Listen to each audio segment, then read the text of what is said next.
ninguém lhes alugaria alojamentos. Eles eram evitados nas ruas e tavernas, até o contato visual era evitado. Tudo isto teve um efeito desmoralizador sobre os soldados britânicos. Sentindo-se isolados e antagonizados, muitos deles começaram a desertar e encontrar um jeito de serem mandados de volta para casa. Notícias dos problemas que estavam ocorrendo em Massachusetts espalharam-se de norte a sul. Por toda a parte os colonos começaram a falar sobre as ações dos britânicos em Boston, de seu uso de força, seus impostos dissimulados, de sua atitude paternalista. Então, em 1773, o parlamento aprovou a Lei do Chá, aparentemente uma tentativa bastante inofensiva de solucionar os problemas econômicos da Companhia das Índias Orientais ao lhe dar o virtual monopólio sobre as vendas de chá nas colônias. A lei também arrecadava uma taxa nominal, mas, ainda assim, o chá ficaria mais barato nas colônias, porque os intermediários, os importadores coloniais, seriam eliminados. A lei do chá, entretanto, era ilusória em seu efeito e confusa, e Adams viu nela uma chance para dar o golpe de misericórdia. Ela arruinaria muitos importadores de chá coloniais e incluía um imposto oculto, mais uma forma de taxação sem representação. Em troca de chá mais barato, os ingleses estavam fazendo um arremedo de democracia. Em uma linguagem ainda mais inflamada do que nunca, Adams começou a publicar artigos que abriam as antigas feridas causadas pela Lei do Selo e o massacre de Boston. Quando os navios da Companhia das Índias Orientais começaram a chegar a Boston no final daquele ano, Adams ajudou a organizar um boicote em nível nacional ao chá que eles traziam. Nenhum estivador no porto desembarcaria a carga, nenhum armazém a estocaria. Então, em uma noite em meados de dezembro, depois de Adams ter discursado em uma reunião de eleitores do município sobre a lei do chá, um grupo de membros dos Filhos da Liberdade disfarçados de índios moicanos, com o corpo pintado e tudo, irrompeu em gritos de guerra, invadiu o cais, subiu nos navios de chá e destruiu o carregamento, abrindo os caixotes e jogando o conteúdo no porto, tudo isto feito com grande folia. Este ato provocador, que mais tarde ficou conhecido como a Festa do Chá de Boston, foi um momento decisivo. Os britânicos não podiam tolerar isso e rapidamente fecharam o porto de Boston e impuseram a lei militar sobre Massachusetts. Agora não havia mais dúvidas, encurralados por Adams, os britânicos estavam agindo de forma tão tirânica como ele havia profetizado. A forte presença militar em Massachusetts, como era de se prever, não agradou à população e foi só uma questão de meses para irromper a violência. Em abril de 1775, os soldados ingleses dispararam contra os milicianos de Massachusetts, em Lexington. Este tiro ouvido no mundo inteiro foi a centelha para a guerra que Adams trabalhara com tanta diligência para acender do nada. Interpretação.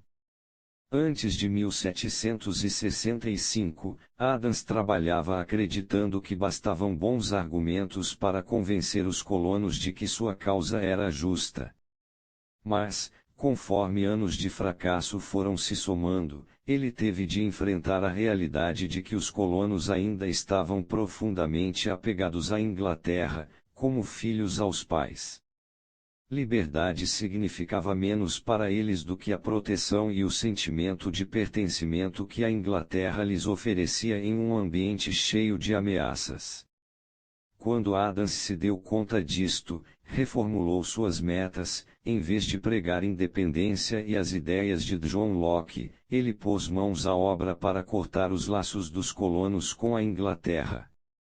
Fez os filhos destruírem o pai, a quem começaram a ver não como protetor, mas como um suzerano dominador que os explorava para lucro próprio. O vínculo com a Inglaterra afrouxou, os argumentos de Adams a favor da independência começaram a ressoar.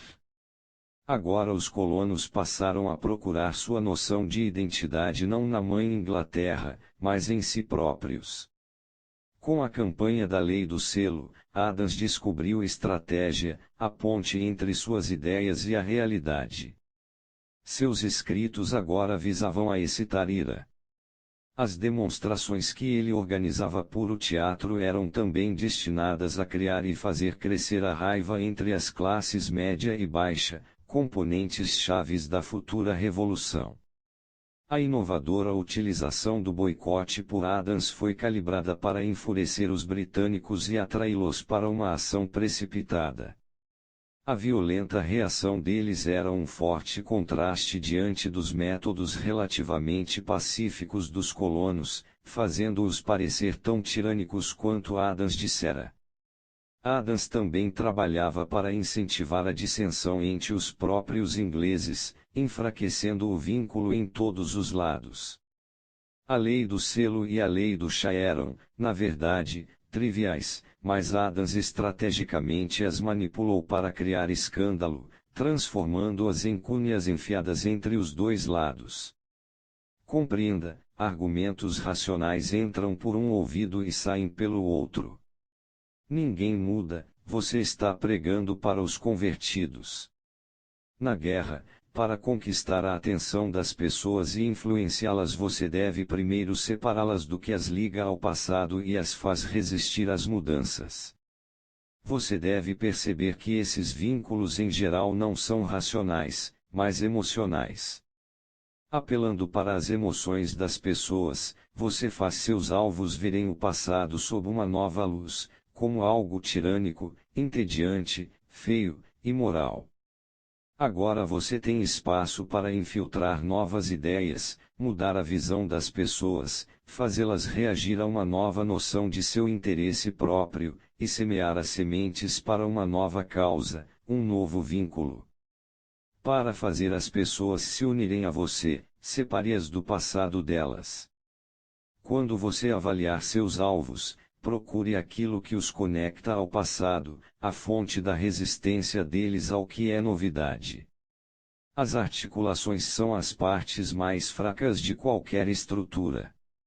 Quebre-as e você divide as pessoas internamente, tornando-as vulneráveis a sugestões e mudanças. Divida suas mentes para conquistá-las. Faça o inimigo acreditar que está faltando apoio, interceptar, atacar pelo flanco, virar, de milhares de maneiras faça-os se acreditarem isolados. Isole do mesmo modo seus esquadrões, batalhões, brigadas e divisões, e a vitória é sua. Coronel Ardant Dupik, de 1821 a 1870. Chaves para a guerra. Milhares de anos atrás, nossos antepassados mais antigos tendiam a se sentir muito frágeis e vulneráveis.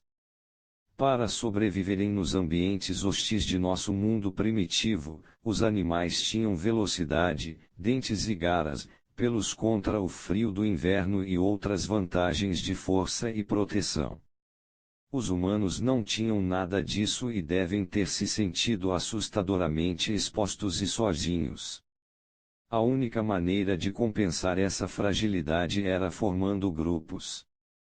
O grupo ou tribo oferecia uma defesa contra os predadores e mais eficiência na caça. No grupo havia gente suficiente para vigiar suas costas. Quanto maior o grupo, mais ele permitia a seus membros refinar essa grande invenção humana, a divisão de trabalho, e quanto mais indivíduos diferentes fossem liberados das necessidades imediatas de sobrevivência, mais tempo e energia eles poderiam dedicar a tarefas superiores. Estes diferentes papéis eram mutuamente prestativos e reforçadores, e o resultado foi um aumento líquido em resistência humana. Ao longo dos séculos, os grupos foram se tornando cada vez maiores e mais complexos. Aprendendo a viver em cidades e povoamentos, as pessoas descobriram que podiam escapar da sensação de perigo e necessidade iminentes. Viver com os outros também oferecia proteções psicológicas mais sutis. Com o tempo, os humanos começaram a esquecer o medo que os havia feito formar tribos em primeiro lugar. Mas em um grupo ou exército esse terror primordial permaneceu tão forte como sempre. A modalidade padrão da guerra antiga era o combate mão a mão, um drama assustador no qual os indivíduos estavam sempre expostos à morte pelas costas e pelos dois lados. Líderes militares aprendiam desde cedo a formar seus soldados em fileiras apertadas, coesas. Confiando que seus companheiros de seus dois lados não iam recuar e deixá-lo exposto, um soldado podia combater o homem em sua frente com mais ânimo e confiança. Os romanos ampliaram esta estratégia colocando os lutadores mais jovens, mais impetuosos, na retaguarda, e o resto no centro. Isto significa que os soldados mais fracos, aqueles mais propensos ao pânico, estavam rodeados por aqueles que eram mais corajosos e firmes, dando-lhes uma forte sensação de segurança. Nenhum exército entrava em batalha com mais coesão e confiança dos que as legiões romanas. Ao estudar a antiga arte de fazer guerra, o grande escritor militar do século XIX Coronel Ardant Duppic, notou um fenômeno peculiar: em algumas das batalhas mais famosas, a vitória de Aníbal sobre os romanos em Cannae e a de Júlio César sobre Pompeu, em Farsalos, por exemplo, as perdas de cada um dos lados foram fantasticamente desproporcionais, umas poucas centenas para os vitoriosos, milhares e mais milhares entre os vencidos. Segundo Duppic, o que acontecia nestes casos é que, por meio de manobras, o exército vitorioso no final havia conseguido surpreender o inimigo e partir em pedaços suas linhas. Vendo suas fileiras se quebrando, perdendo o senso de solidariedade e apoio e sentindo-se isolados, os soldados entravam em pânico, abandonavam as armas e fugiam, e o soldado que desse as costas ao inimigo era um soldado fácil de matar. Milhares foram mortos assim. Estas grandes vitórias, então, eram essencialmente psicológicas. Aníbal estava em número bem menor em Cannae, mas ao fazer os romanos se sentirem vulneráveis e isolados, ele os fez reagir exageradamente e recuar confusos, presas fáceis. O fenômeno é eterno: o soldado que sente estar perdendo o apoio dos que estão à sua volta retrocede a um insuportável terror primitivo. Ele teme ter de enfrentar a morte sozinho. Muitos grandes líderes militares transformaram este terror em estratégia.